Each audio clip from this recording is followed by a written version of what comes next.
Hi everyone, this is Lori from My File Addiction. In this tip video, I'm going to talk about fonts.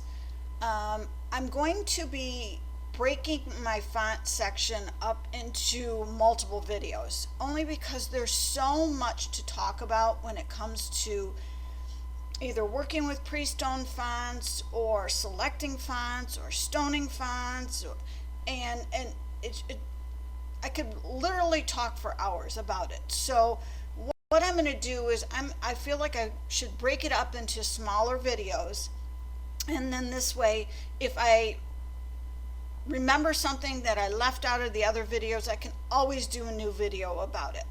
Okay, so this particular video is going to focus on working with pre-stoned lettering. Okay, most people, that's their go-to first, because they struggle with stoning their own lettering. Okay, but working with pre-stone lettering also has its challenges. So I am going to go into some basics about the different types of pre-stone lettering, and then I may even break this part up and do another video on how to select and the results you get from working with different types of pre-stone lettering. Okay, so this video is going to talk about the two types of pre-stone lettering. There is the typable kind, and that is basically it's saved as a TTF file or an OTF file, I think, and basically that gets installed on your computer in your font folder on your computer, and then after that, when you open up your design program, your silhouette program, that font will show up now here in your font list. Okay, a lot of people like to use that one because they want to be able to type out their wording, but again, it sounds simple, but sometimes it's not. Okay, so I'm going to show you the difference between the two types. The second one is what I have changed to, and that is creating the rhinestone letters and putting them all into an SVG file. Okay, when you open up that SVG file, I have set that lettering to already be an SS10 size, because that's the stone size that everybody prefers to use. Now that lettering can be adjusted to a SS6 or an SS16, but I did this for one of two reasons, because like I said, I felt that if everybody's wanting to use an SS10 stone size, why not already make the lettering that size? And another reason is my very first font that I ever made, or started to sell, I should say, was a typable font. I was not able to make it using my program, so I had to pay somebody to do it, which wasn't a big deal. But to have to do that for every single font that I develop, it does accrue cost. It wasn't a cheap, thing for me to do, but I made the money back by selling it. So I understand that. But now somebody else has my font for free, basically, and actually I paid them for them to have it. So now they have the capabilities of using it. Okay, but anyways, I struggled. I shouldn't say I struggled, but I received so many questions from people that didn't know how to resize the fonts. Okay, they figured they typed that wording out and they could squish it to any size that they wanted, and they were like, how come my circles are cutting smaller or larger for my stone size that I'm using? Well, this is the challenge that you have when you're working with typable fonts. They have to be sized by point size, and not all lettering is sized by the same exact point size. Okay, so a lot goes into it, and it depends upon the shape of the letter, the size of the letter, and all that kind of stuff. It's a difficult thing to figure out. So you have to either, if you buy these typeable fonts, you have to keep a list of what all the point sizes are for an SS10, 16, or an SS6 stone, and then you have to make sure that you size your lettering that size. Okay, so I'm going to show you an example of working with the typeable font. Okay, so like I said, I'm going to use the one that I sold, and I'm going to show you one also that came with a design program that I purchased, and I'm going to show you why sometimes it might not necessarily be a great thing to buy a typeable font. Okay, so I'm just going to type out the word bride. I use it a lot. I don't know if it's just a random word, and to me, I don't know, it's just easy for me to remember. So this is the one I usually do my examples for.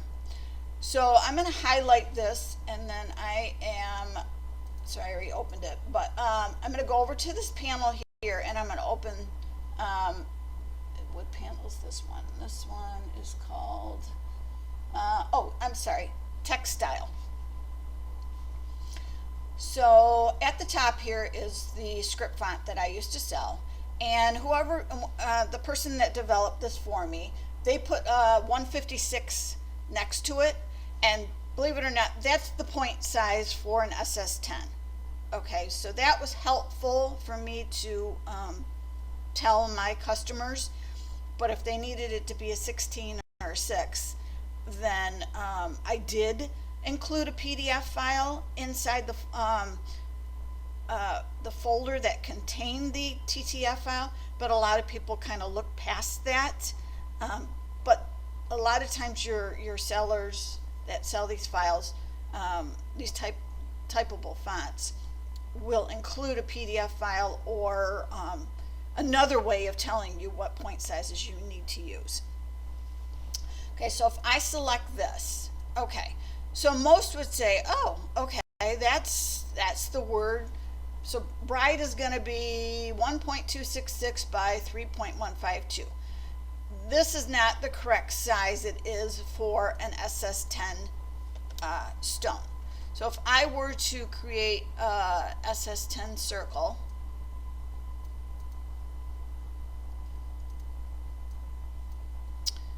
I'm going to make this 0.13 inches. You can see if I zoom in here real quick, those circles are not even close to being the same size as this circle right here. Okay, so that word is not typed at the correct size. So because mine had 156 in it, I know for it to be an SS10 circle, for all of the lettering that makes up, all the circles that make up that lettering, in order for them to be, the circles to be an SS10 size, we have to type in the point size for this one. So what I'm going to do here, in the same textile panel, you have a point box up here at the top. And if you change that 72 to 156, it increases the size. So now you can see, as if I put the circle right by these, they're now identical. They're the right size. Okay, so I will know that, not even having to ungroup this or, break it apart to check the circle sizes. So I'm going to delete that. Okay, so a lot of times too, the spacing between the letters sometimes needs to be adjusted. This particular one came in pretty good, but I've tried other wording, and sometimes there's gaps, sometimes there's overlaps.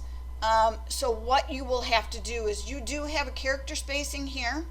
This is not perfect because it adjusts the spacing for all of your lettering. So like these are okay, but this D needed to be moved over just a tad, and the I, or I'm sorry, between the R and the I, could add a tad bit more spacing. By adjusting your spacing here, it's basically just pushing everything out, or it would bring it in. Okay, so sometimes you can use that, or sometimes you just need to ungroup your lettering, which you can do Control Shift G, and that will ungroup your lettering. And now you have the ability to select and individually move over your letters if that's what you wanted to do to adjust your spacing. Okay, so the process can be quick, and as long as you know your point sizes and information like that. But if you want to if you work with a style, and I'm going to show you by typing out another word here, so I'm going to go back over here. I'm going to type in I'll do bride again, and I'm going to select another style here, and this is the one that came with my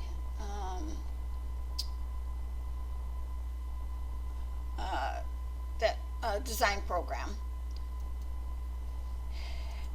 So this one I have no idea. They did not give me any information on point sizes. So with this particular one, I would have to visually adjust it to match. I would have to drop a circle and manually adjust it. Let's see, 0.13. Manually adjust the word to try and get the circles roughly the same size. Let's zoom in here, and I'm going to just quickly change the circle to a different color. I'm going to take this panel away. So that one's going to be pretty close.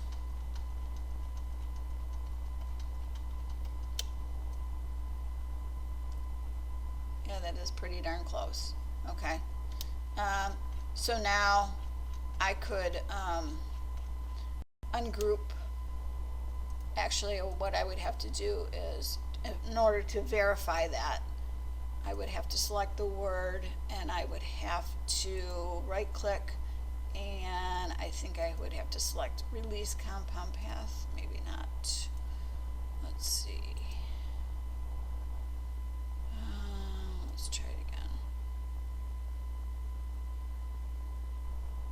I don't know how. Try to make compound path. I never understand. Okay, so what I had to do is make compound path, and then I had to release compound path in order to get it down to individual circles. Okay. It's kind of tricky how this program works as far as breaking apart a typable font. So sometimes you have to go around with the release compound path, make compound path, or even what was I forget what the other option was. Convert to path 2. So a lot of times I have to keep selecting these until I get what I want. And I'm sure that there's an easier way, and I keep forgetting to write it down, but anyways, just sometimes fool with those until you can get to your individual circles. So if I select an individual circle, it measures 0.131. So I was darn close, so I would probably kind of call this complete. But the other problem I see is sometimes people that develop these Rhinestone typable fonts, they don't pay attention to detail. I look at these letters and I think, this is a mess, okay? The spacing is so inconsistent. Um, you know, I mean, these could have been matched up. It just, I do not look at this and I think, wow, this is a clean letter, and I'm going to be proud to type out this word for a bride, and she's going to say, wow, this looks great. No, there would be so much cleanup that I would end up wanting to do, because I think that letters should be as clean as possible, that lines should be straight, that spacing should be even. So when you have somebody that develops a Rhinestone font that's typable, you either have to, for one, deal with their whatever way they did it. If not, and it bothers you like it would bother me, you would have to go in every single time you type that word out and use those letters. You would have to go in and manually clean up and respace those letters, those circles, and straighten the lines and stuff like that. Who wants to do that? That's very, very time consuming to do. Okay, so this is one drawback that I decided that I did not want to pursue, making any more typable Rhinestone fonts. Once in a while I go back into a letter and I'm like, oh, I didn't catch that error. Okay, so sometimes I might have a circle that's out of place or something like that.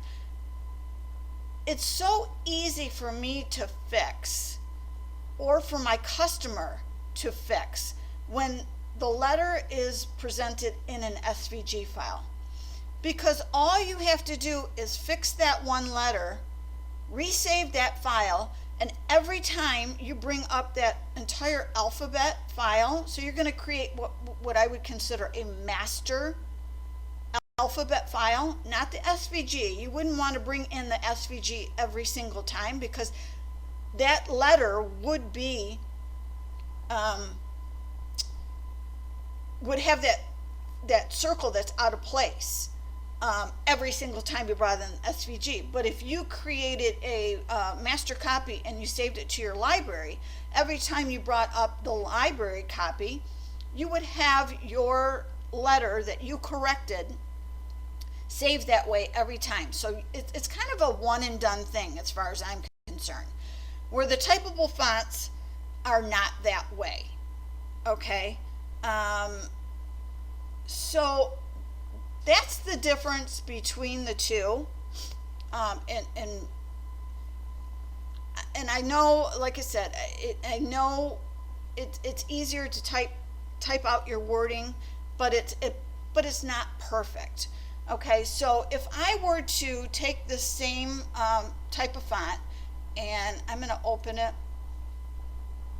I'm going to open a new tab here, and I'm going to select File, and I have a, let's see, Open, and I'm going to go into Script, Letters, Script Letters A to Z, and I'm going to go into the SVG file, and I'm going to select OK.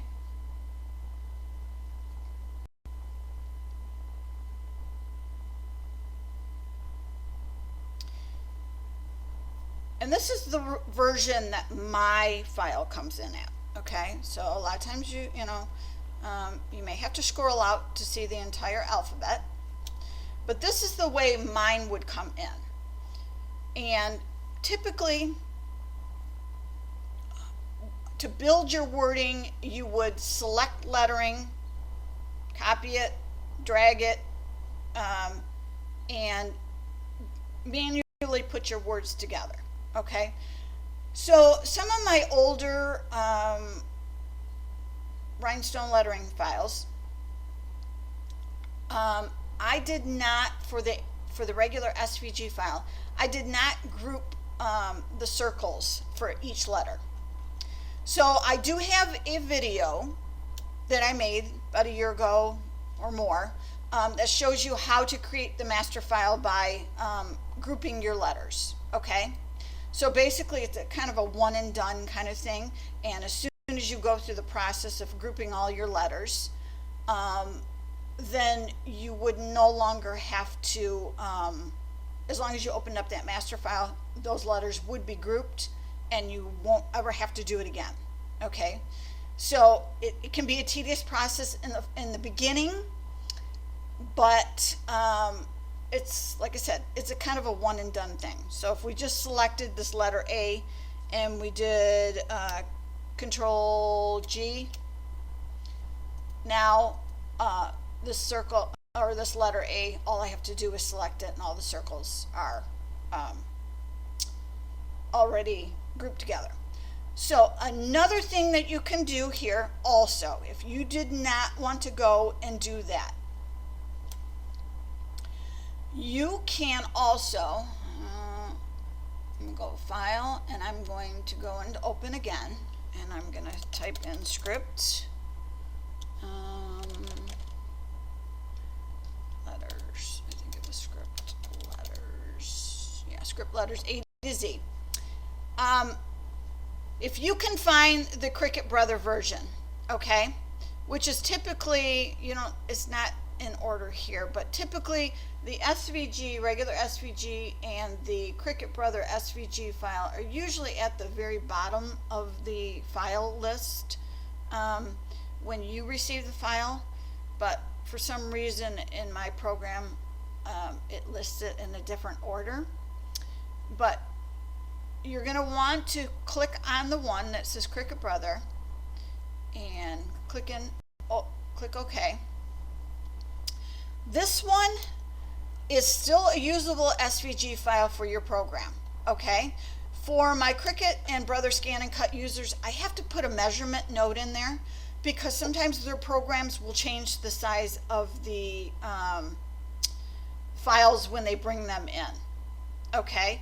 So they also do not accept the Rhinestone files as individual circles. So when you bring this in, each letter will permanently be grouped together, okay? It's not if you wanted to ungroup this, you couldn't do Control G ungroup. You would have to do the release compound path in order to break that letter apart into individual circles if you wanted to, for whatever reason. But you can also, this will save you time. This will, you could bring in the SVG file every single time, not create a master file if you didn't want to, and build your wording based off of, you know, bringing in this file every single time. That is another option for you too. Okay, so like I said, these letters are already sized, and the wonderful thing about this is because there's a measurement note in here. So if we were to select this entire font and we could look at the measurement, and it measures, oh, it's not up here, but it says 16.54, which I don't know why. It's funny when I tested it out. Oh yeah, I'm sorry, 16.54, which is the height right here. I was looking at the width measurements, so I apologize. 16.54 for the height and 16.614 for the width. So we know that these circles are for an SS10 stone, because that's what I put on my listing image also, that I was sizing the letters for an SS10 stone. So now you could, you know, delete this, and now you could build your word and just select your B, and you would select your R, and you would select your I. I don't want to do this.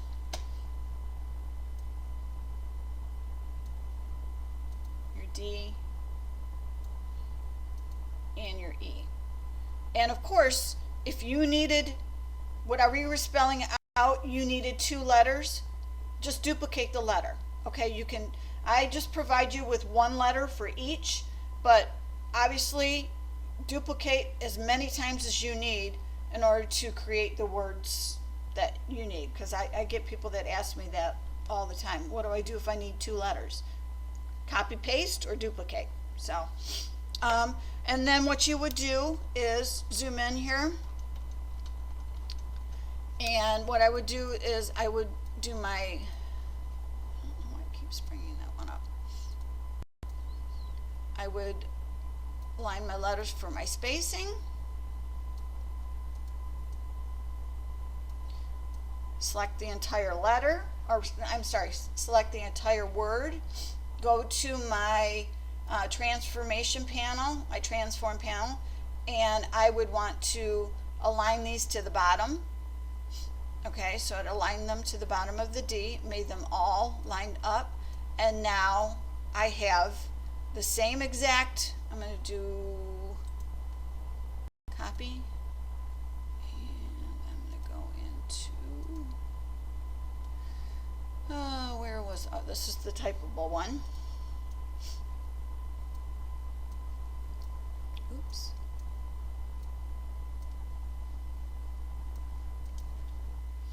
And if I go into Control V for paste, you can see I got the same exact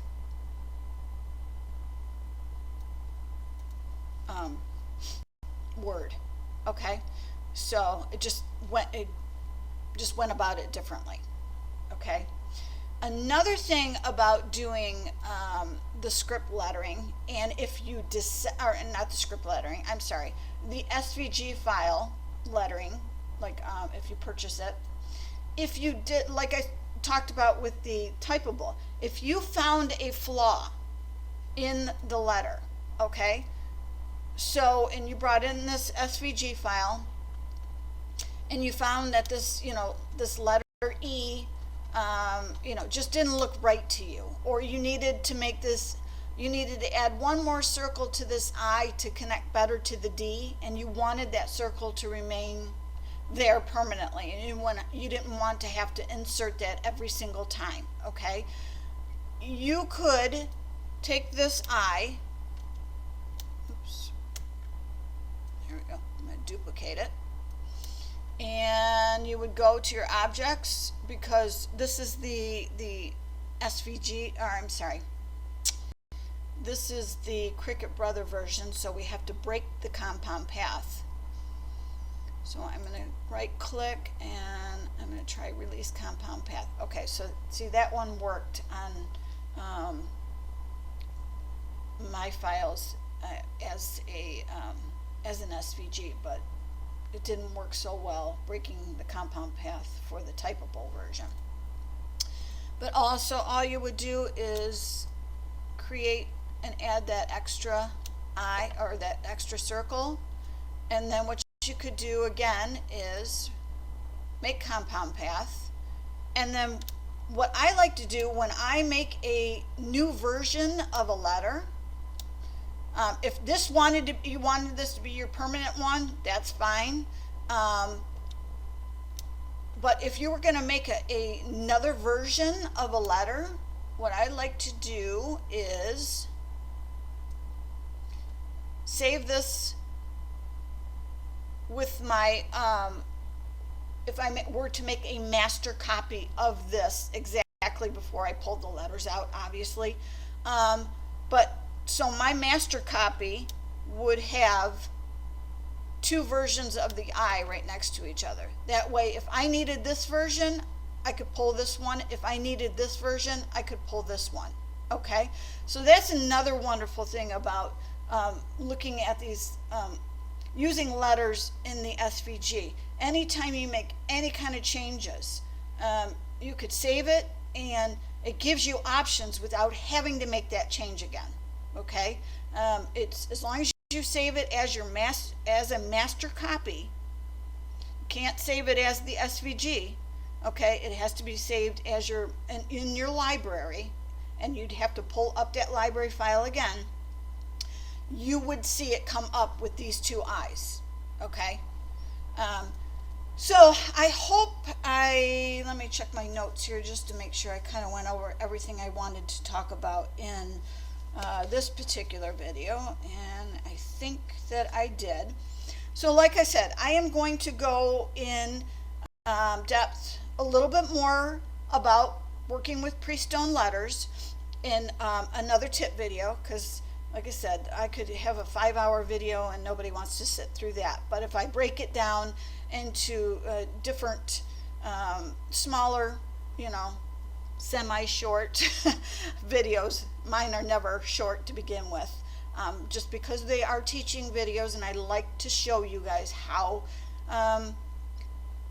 things are, and if one way and versus another way. Okay, so I hope you enjoy this video, and if you do, please give it a thumbs up and subscribe to my channel if you would like to see future videos, my tip videos that I will be releasing.